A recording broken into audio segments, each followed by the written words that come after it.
we're there. Now there's only a small matter of crossing the river.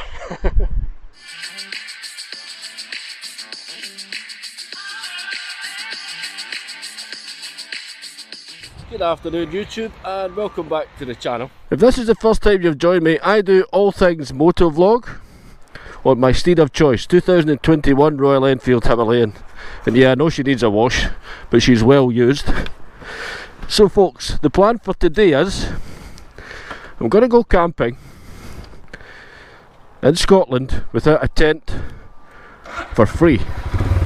If that's something you might be interested in, if you want to know how that's possible, stay tuned. Tonight I intend to stay in a Bothy. A Bothy is a cabin that you'll find in Scotland. You find some of them in England, you find a few in Wales as well.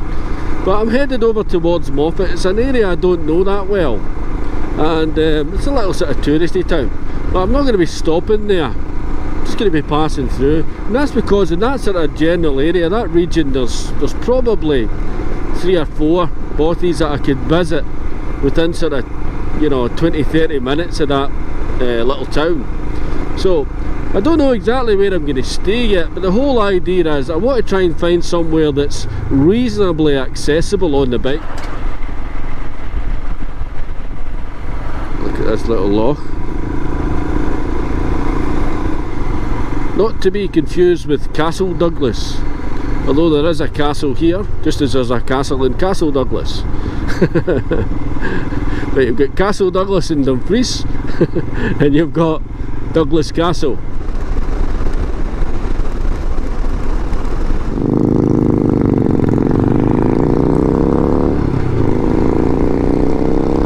I'm going to go through Abington. I'll stop there and get my bearings.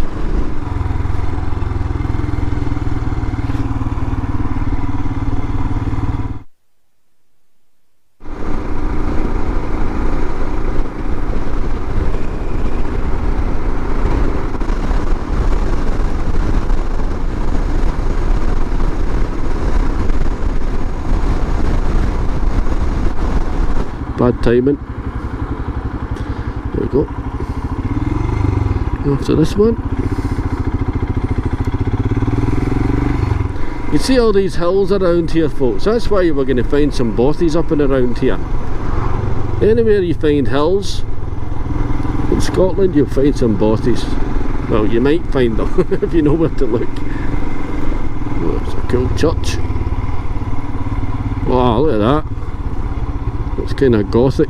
Probably isn't, like, but let's see if we can park up somewhere, because from here I don't know exactly where I'm going.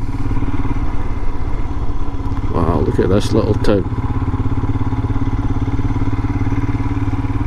The Star Hotel. Moffat's one of those interesting little high streets. I quite like a lot of old buildings here, you know, that have been really quite well preserved. You see these? This one here, the Star Hotel, that's in the Guinness Book of Records as the narrowest hotel in the world. Now, I've come to Moffat, which is too far south for the first sort of Bothy I'm going to drive to. I'm going to drive north again, but I'm out for the day, so I'll drive north again a little bit up towards, I think it's called Tala Reservoir. There's a few Bothys in this general area, and by that I mean within sort of 20-30 minutes ride of here, you know, and I don't know this area, so that's why I'm here. I'm experimenting a little bit. And I'm looking for, you know, the Bothy to be suitable. I'm not just talking about access. If I get to a Bothy and I find there's, you know, 5-10 people there, then I'm not going to stay. I'm going to move to the next one. And that's not because I don't like people. For pretty pragmatic reasons. I don't want to sleep on the floor. You know, and at the same time, remember, we're still in a pandemic, so safety first. Yeah, I'm hoping this first one's pretty remote. The one I'm going to check out, it looks pretty well. They're all remote, obviously, and I'm hoping I'm able to ride up pretty close with a Himalayan. I'll only find that out once I get closer, obviously. But look at this, it's absolutely stunning.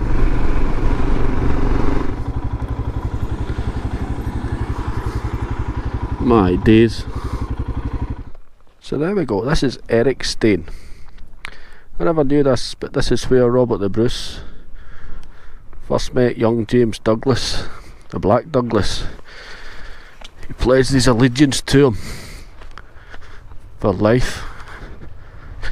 Then after King Robert the Bruce died, James Douglas, the Black Douglas, took Robert the Bruce's heart on crusade, and he actually died in Spain near Granada fighting the Saracens, carrying Robert the Bruce's heart in a casket. And down here at Ericstein, this is where he met him. What a place, eh? I think this is the River Tweed on my right hand side. I'm not entirely sure. Come around here not even putting signals on. Well, would you look at this? Would you look at that?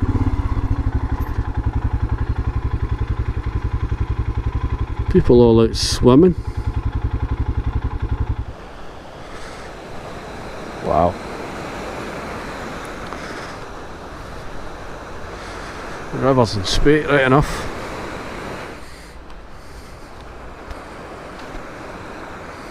Kids have all been out swimming. Cool.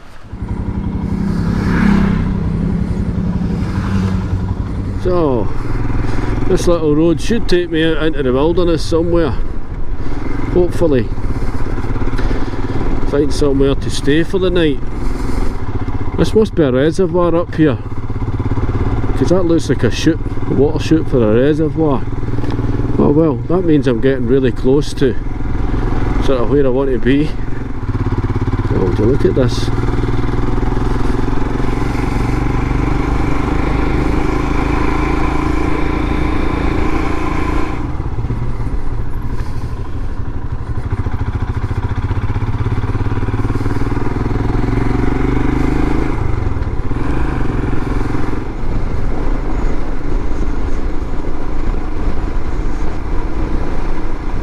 Up in these mountains somewhere, I'm not entirely sure where yet, but I'll find the track, I'll find the path.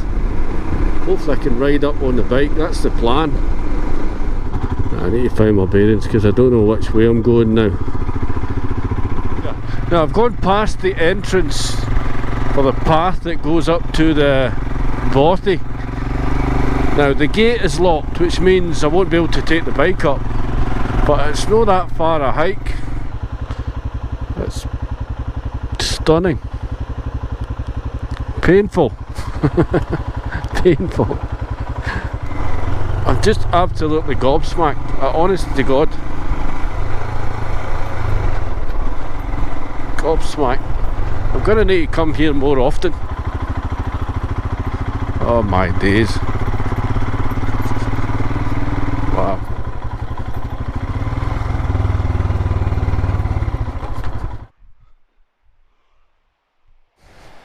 So using a bit of pseudoscience here, and I want to get to, so really we're talking about a mile, maybe a couple of kilometres. Now of course the bike would go up here, but that gate's not going to open.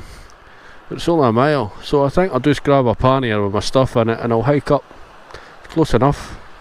Good job, good job. Look at it. Amazing.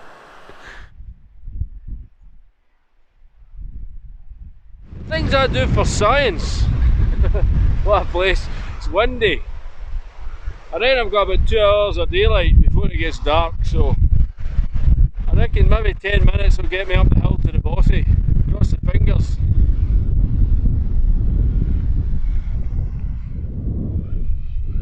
This glen is unbelievable.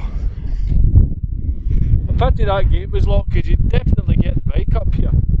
But I reckon I'm only just round the corner now. I've walked about maybe 3/4 of a mile.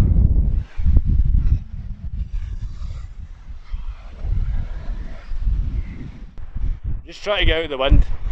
Do you ever get that feeling where you keep going round over a hill or round a corner and you're thinking, are we there yet? Are we there yet? We're there. Now there's only a small matter of crossing the river. So we're Not crossing here.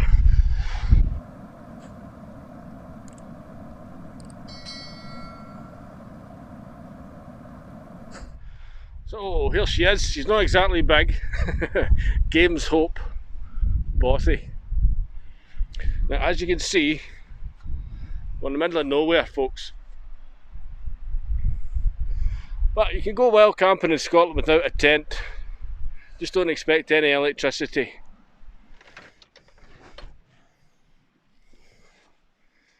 Alright, let's leave the door open because it's very dark. So I guess I'll be sleeping in one of these bunks tonight. Yeah. So what can we expect here? We've got a little bit of chairs going on. A couple of bits left over. Yeah, not a lot, to be fair. So it's unlikely that I'm going to meet anybody tonight, that's for sure. I don't imagine anybody walking in now because, to be honest, it's going to be dark very, very soon. If anybody's out at this time, I doubt they're going to rock up now. You never know. You never know. Now, believe it or not, I don't know if you saw how deep my feet were going there, but my feet are bone dry. I've got Gore-Tex boots on. See the adventures. So I guess the question is, how do you pass your time in a place like this?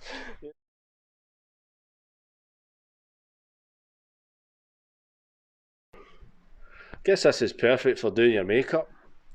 Apple cider vinegar, looks a bit yellow, don't think I trust it. Some tea bags, kettle. Oh, what we got? Rice, sardines, coffee, hot water. What else do you need?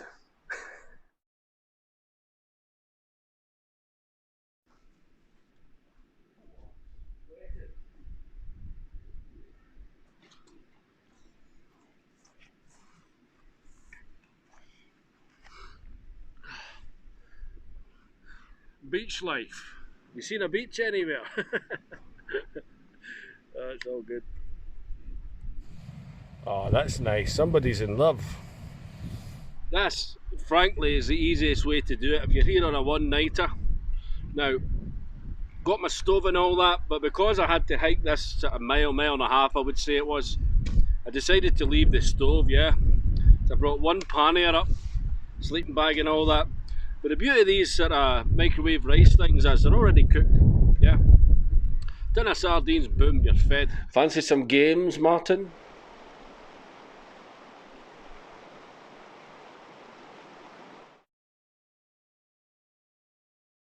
I think we need to get some light on the subject.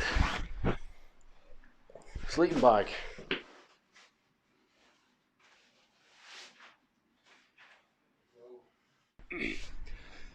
So folks, is this the way to travel, do you think? Is it luxury? Well, arguably it's better than a tent. Yeah, it's better than a tent. But the difference, I suppose, with a tent is you can take the tent wherever you want. These things don't move. But they're certainly lifesavers, you know. And if you're looking to travel around Scotland on the cheap, then it can be done, yeah. They're predominantly for hikers, obviously. But there's no reason why a biker can't come here, yeah. If that gate had been open at the bottom of the pass there, a mile down the hill, I could easily have got the Himalayan up here. But you can see why they lock them up. You know, you don't want vehicles up here. That's not what these places are all about. I'll need to do a little bit of a Google search on who this person is. There's actually a stone. Now, I passed loads of rocks and stuff on the way up here. I didn't really film it because obviously I was hiking. But there's a stone in this glen somewhere. We don't know exactly which one, but it was Peden pulpit. And that's because the preacher, Peden, used to preach here, you know, to the Covenanters, because this was one of their meeting spots. You see how out the way and how remote it is. So this was one of them spots where the Covenanters would come to meet to avoid the sort of government troops and stuff. So again, a fascinating little bit of history there. But history's everywhere, eh? Look at this cottage. This was a croft at some point. Somebody actually lived here permanently at some point. Can you believe that? Now you can see it's been a lot bigger. Whether this was a byre or part of the byre or something like that, it's been a lot bigger at some point, yeah? A really interesting stone floor, eh? If you're the Mountain Bothy Association, yeah, you're going to restore what you can afford to restore. Now I don't know how many beds in here. There's a fair few, to be fair, but it's not going to hold a party of 10, 15 people. Half a dozen, comfortably, yeah, spending the night here. So I reckon 2 people comfortably on the top, 3 at a push, same in the bottom, and the same over here. So you get a fair few bodies in here if you had to. You come out to a place like this, make sure you bring a decent sleeping bag.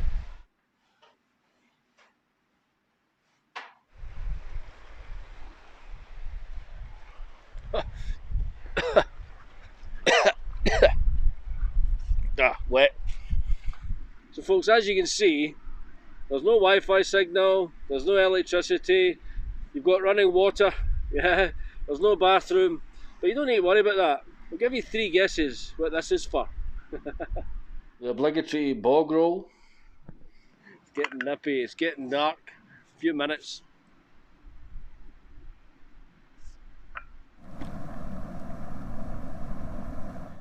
Anyway, that's it for this one, folks. I hope you liked it. If you did, give me a thumbs up, subscribe down below. Maybe even smash that notification bell in the name of science.